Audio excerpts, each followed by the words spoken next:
hope you enjoyed our little history quiz. Now, I have got the answers for you. See if you've got them right. So number 1, the iconic British fighter plane was called a Spitfire. What was the name of the main German fighter plane? Now, this was called the Messerschmitt. Number 2, there was evacuation at Dunkirk in 1940. Where exactly is Dunkirk and how many people were evacuated? Now, Dunkirk is in northern France. It's actually not that far away from Calais. And the total amount of people, mainly soldiers, evacuated from the beach at Dunkirk was 338,226 men. Now, they were evacuated aboard 861 small boats, some of them just pleasure boats, people's boats. They went out at the weekend, went across the channel to pick up the soldiers. It was an amazing effort. Number 3, one of the most important military leaders in World War II was Field Marshal Montgomery. Where was his famous victory and when was it? Now, Montgomery's most famous battle, his victory, was a place called El Alamein, which is in Egypt. There were 2 battles at El Alamein, and both of them took place in 1942. Number 4, who wrote in her diary about hiding from the Nazis and where was she? Now, this was Anne Frank. I'm sure you all knew that.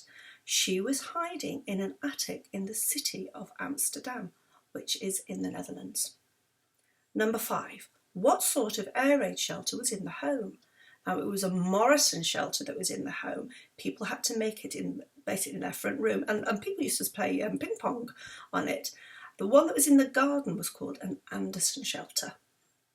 Number 6, why exactly did Britain declare war on Germany in 1939? Now, this was quite complicated, but it basically boiled down to the fact that Britain had promised to defend Poland if Poland was ever attacked. And one of the first countries that Germany attacked was Poland. So therefore, Britain had to come to Poland's rescue. Number 7, what does VJ stand for in VJ Day and when exactly did it happen? Well, VJ stands for Victory in Japan, because the Second World War wasn't just fought in Europe, it was fought in the Far East as well. So the Allies managed to get victory in Europe before Japan, because the date of VJ Day is the 15th of August 1945. Number 8, how did people know that an air raid was going to happen?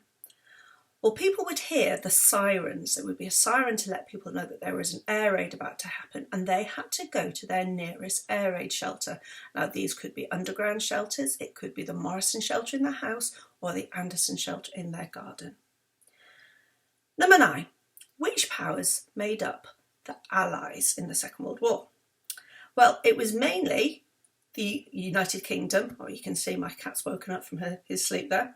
It was the United Kingdom, the United States. From December 1941, they only entered the Second World War after the Japanese attacked Pearl Harbor. The Soviet Union from June 1941, and China. So for quite a long time in Europe, it was Britain standing alone for almost 2 years. But they also had Commonwealth countries. A lot of what was now the Commonwealth countries were part of the Allied powers, and also the governments of countries in exile. So countries that the Germans had already invaded, like France and Poland and Greece and the Netherlands, they set up governments in exile, mainly in this country. And the last one, who were the main Allied leaders? Well, for the United Kingdom, it was Winston Churchill. For the United States, it was Franklin D. Roosevelt. And for the Soviet Union, for Russia, it was Joseph Stalin. Now, I hope you enjoyed that. And sometime soon I'll put another history quiz up for you. Bye for now.